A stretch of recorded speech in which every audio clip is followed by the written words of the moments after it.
नमस्कार।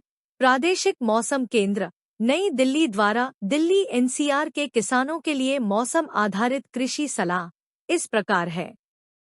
दिल्ली में 1 अगस्त को आसमान में आमतौर पर बादल छाए रहेंगे। शाम रात्रि के समय में गर्जन बिजली चमकने के साथ अनेक स्थानों पर हल्की वर्षा के 1 या 2 दौर तथा कहीं-कहीं पर मध्यम वर्षा होने की संभावना है। 2 अगस्त को मेघ गर्जन बिजली चमकने के साथ बहुत हल्की से हल्की वर्षा तथा 3 अगस्त को हल्की से मध्यम वर्षा होने की संभावना है। दिल्ली में आज अधिकतम तापमान 31 से 33 डिग्री सेल्सियस तक रहने का अनुमान है, जो कि सामान्य से 1 से 2 डिग्री सेल्सियस कम रहने की संभावना है। इन तापमानों के अगले 2 दिनों में 1 से 2 डिग्री सेल्सियस में बढ़ोतरी होने की संभावना है। आज दिल्ली में न्यूनतम तापमान 24.0 डिग्री सेल्सियस दर्ज हुआ, जो कि सामान्य से 3 डिग्री सेल्सियस कम रहा। अगले 2 दिनों में न्यूनतम तापमान में 1 से 2 डिग्री सेल्सियस की बढ़ोतरी होने की संभावना है।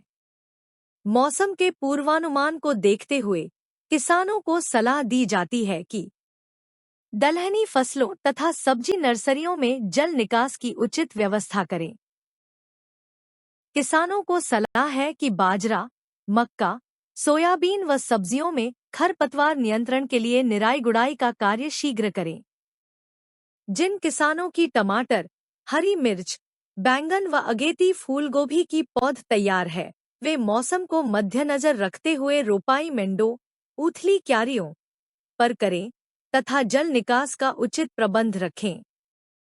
बीज किसी प्रमाणित स्रोत से ही खरीदें। जल निकास का उचित प्रबंध रखें। किसान वर्षाकालीन प्याज की पौध की रोपाई इस समय कर सकते हैं। कीड़ों एवं बीमारियों की निरंतर निगरानी करते रहें। कृषि विज्ञान केंद्र से संपर्क रखें व सही जानकारी लेने के बाद ही दवाइयों का प्रयोग करें। गेंदे के फूलों की पूसा नारंगी पौध छायादार जगह पर तैयार करें तथा जल निकास का उचित प्रबंध रखें। फलों, आम, नींबू तथा अमरूद के नए बाग लगाने के लिए अच्छी गुणवत्ता के पौधों का प्रबंध करके इनकी रोपाई शीघ्र करें। वर्षा को ध्यान में रखते हुए किसानों को सलाह है कि वे अपने खेतों के किसी एक भाग में वर्षा के पानी को इकट्ठा करने की व्यवस्था करें, जिसका उपयोग वे वर्षा न आने के दौरान फसलों की उचित समय पर सिंचाई के लिए कर सकते हैं। कृपया लाइक, शेयर और सब्सक्राइब करें। धन्यवाद।